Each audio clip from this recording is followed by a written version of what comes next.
What's up, college football fans, Mean Green fans, and Marshall fans? Guys, Sonoy Valente here once again with the Mean Green Show, joined this evening by Trace over here supporting the Marshall University football team. And before we get into all things Marshall UNT related, you guys already know the drill. If you're a fan of college football recruiting, G5 football, the transfer portal, any or all of the above, consider hitting that like and subscribe button because that is truly all that we talk about. Trace, real quick, where can everybody find you at and the work that you do for Marshall? Yeah, man. Well, I'm on the Moonshine Third Down podcast, and just the Marshall co-host, and we do pretty much weekly podcasts, especially during football season. We'll talk about Marshall, we'll talk about Western Kentucky, the Moonshine Third Down, which has emerged as one of the very rivalries in Conference USA, and like we try to keep up with it as much as we possibly can. Try to spread the word, get fans excited, invested in that game. But we also cover each team individually from week to week. So, just if you want to check it out, it's on pretty much every podcast platform. It's on YouTube. So just follow at Moonshine TD, and you'll be able to find all the good stuff out. Is the link in your Twitter? I think it is. Yeah. If it's Okay. not, I could put it in there. Okay, great. Yeah, so go to Trace's Twitter. I'll put it in the tweet. And yeah, go check that out. It's very good content if you're a Conference USA or just G5 football fan in general. All right, man. So I truly, all these questions I'm about to ask you before we get into the game, I sincerely don't know. So if there's some like begrudging story behind it, I really don't know what it is. But I'm just curious. So you guys get rid of Doc Holliday, but he was, I mean, what was the reasoning behind that? I mean, he won for you guys, and I saw before he was fired, some of the fans on Twitter anyway were kind of ready to see him go. And why was that? Well, I think the majority of the fan base, myself included, kind of felt like, he had just kind of ran its course. Like he had already peaked. He peaked around 2014 era. That was when Marshall was really rolling at that time, and it just seemed like the last few years it had been very stagnant, very complacent. It just, the buzz, the excitement wasn't quite where it needed to be as a program. And the fans, I think, were a big indicator of that because, I mean, the crowds, outside of COVID, of course, but the crowds have been kind of going down, and it just the excitement and the buzz wasn't there. And I mean, every year, they were always considered one of the top dogs in the conference, a conference title contender, and inevitably there would be some game or two games that would keep them out of the championship game, or like last year to UAB, just they lose in the championship game at home.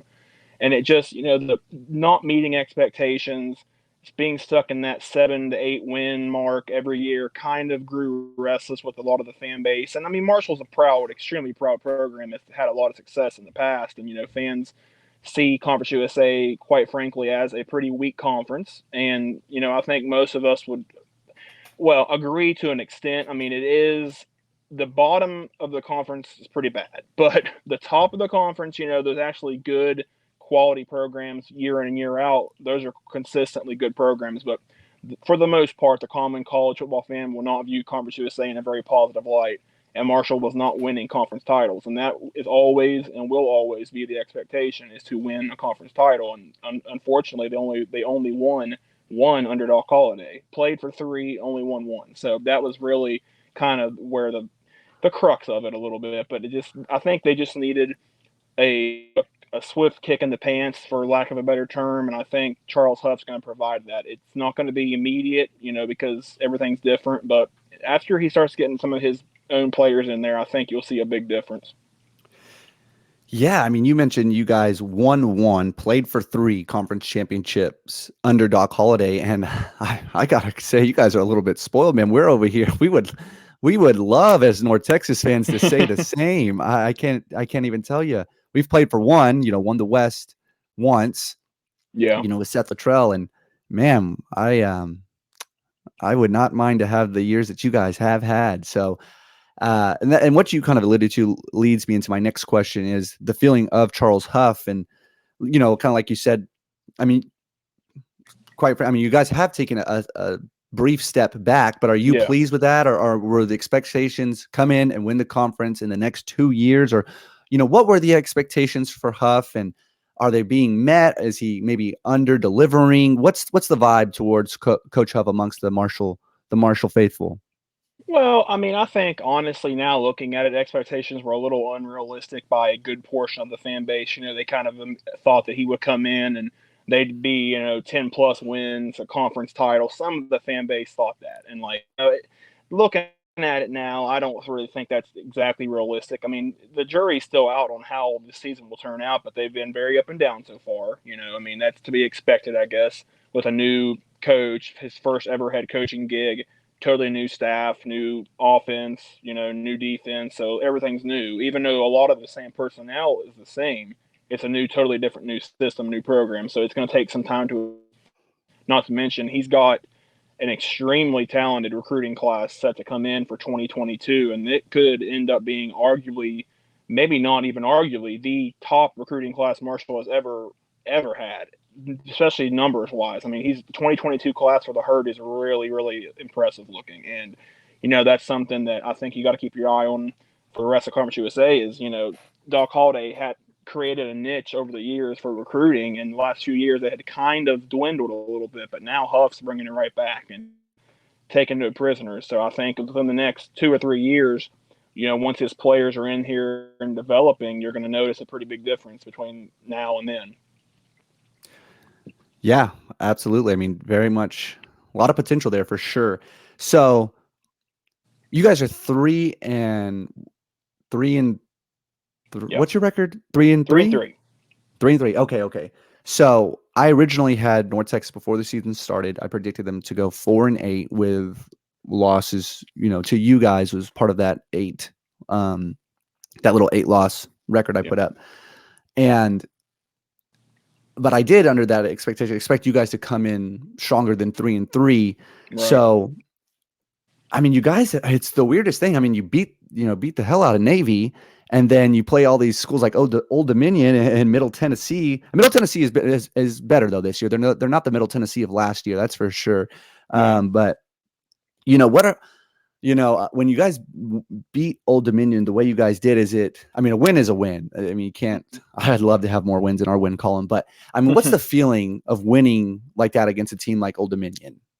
Yeah, as the fan, for the Marshall fan base, the majority, it's not viewed in the most positive light. I mean, they had to really out. I mean, it was almost miraculous because I mean, it took a 52-yard touchdown in the last 30 to tie that game to send into overtime. I mean, it wasn't. They had 6 points through over 59 minutes of game time against Old Dominion. That's not very good, to put it mildly. I mean, it was not the game that anybody wanted. After a 3-game losing streak, and quite frankly, all those 3 games they just beat themselves. And I mean, they had a 17-point fourth quarter lead against East Carolina slip. They lost to Appalachian State by 1 point with numerous points left on the field. I mean, just a heartbreaker. And then Middle Tennessee by 6 points and had 6 turnovers. So I mean, they could have and should have, quite frankly, won all 3 of those games. And you would have liked to have seen this Old Dominion game be kind of like their game, but that was not it at all. They needed every trick in the book out. So it's concerning.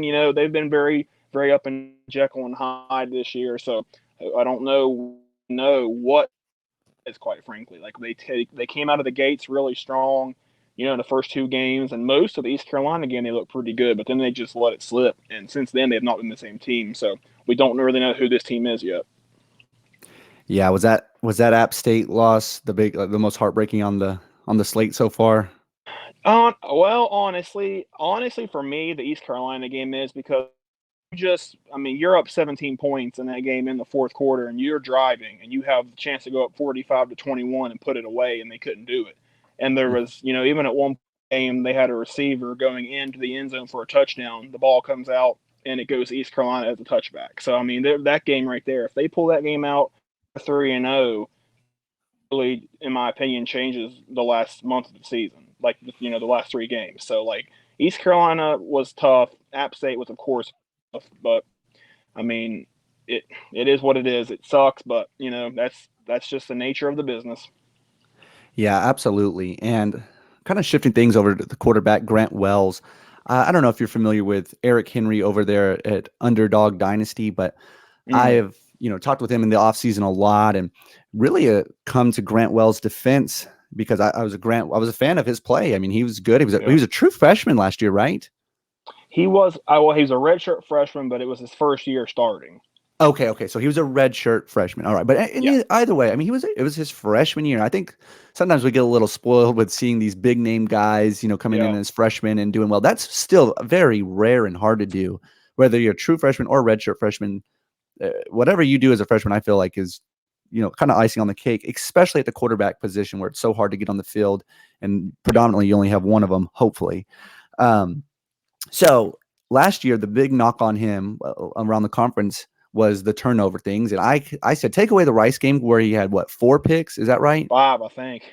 Oh, Lord Jesus, I five, think it was four, 5. or yeah. I mean, that's obviously where he racked up. But you take away that game, and it wasn't that bad. And No. with his ints, but this year, I mean, now you're a redshirt sophomore and or redshirt freshman. I mean, whichever way you want to look at it, but it's a second year in a system playing, Yeah. the majority of the snaps, and he's got good numbers. I mean, over 2,000 yards passing, 64.8% completion rating, um, 8 TDs, but to 9 INTs. What's the feel on Grant Wells? Is there, as OU fans, we're chanting Caleb? Is there a backup quarterback you guys are wanting to see? Are you guys pleased with his what he's putting out so far as a fan base? And yeah, just kind of what's the temperature check with Grant Wells?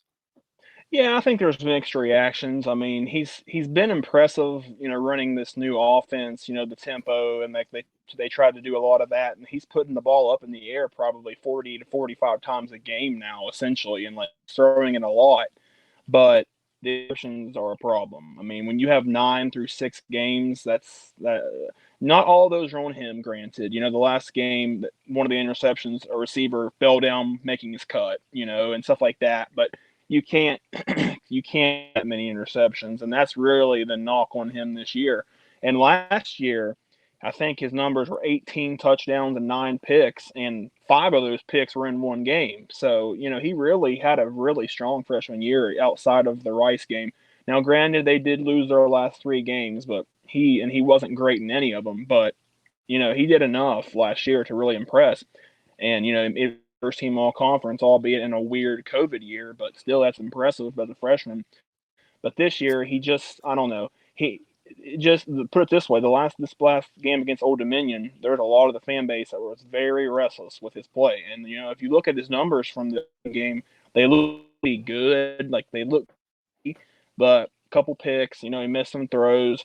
But you would just, at this point, I think he started what is games now as a college quarterback. You'd like to see a little jump.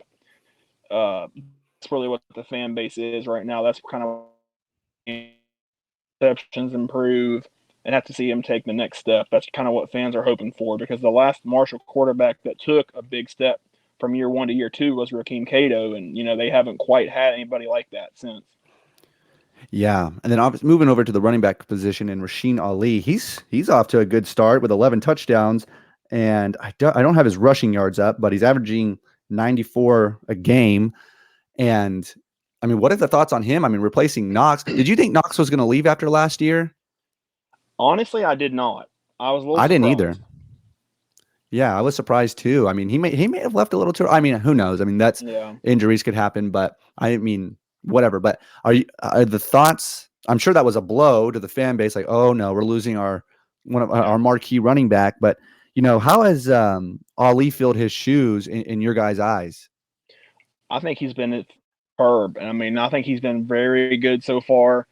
Coach Huff is very, very high on Rasheen Ali. I mean, he can't say enough good things about him. I mean, I think the guy he thinks the guy has pro potential, like draft pick potential, and I think his up's extremely high. I mean, he runs very different than everybody else they have on the roster, and I kind of on one of the last podcasts we did, I think I actually made the comparison that he runs a little bit like Le'Veon Bell used to run when he was with Pittsburgh, when he was really rolling with the Steelers. Like he kind of runs that way, like very patient.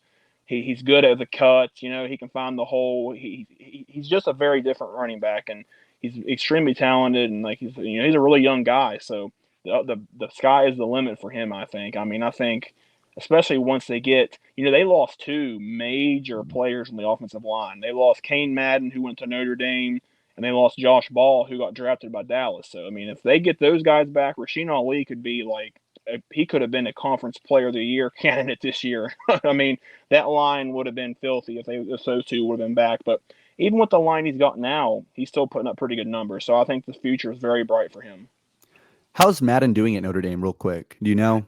I honestly haven't been keeping up with him Yeah. much. I mean, I think he's played. I mean, I'm pretty sure he's been playing, but like I don't know if he's starting for sure. But Yeah. I just know I was rooting Cincinnati to beat him, so that's all I know.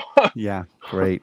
Yeah. Well, we don't know how he's playing, so I won't comment on it. But I feel a certain type of way Yeah, when G5 transfers to Power 5, and obviously I'm biased as sure. we are both G5 supporters. So, but anyway, won't touch on that right now. But yeah, I mean, Ali, a redshirt freshman, right? He's I think he's a sophomore. I think Okay. Okay. Well, I either I redshirt could be freshman or wrong. redshirt sophomore, still on the younger end.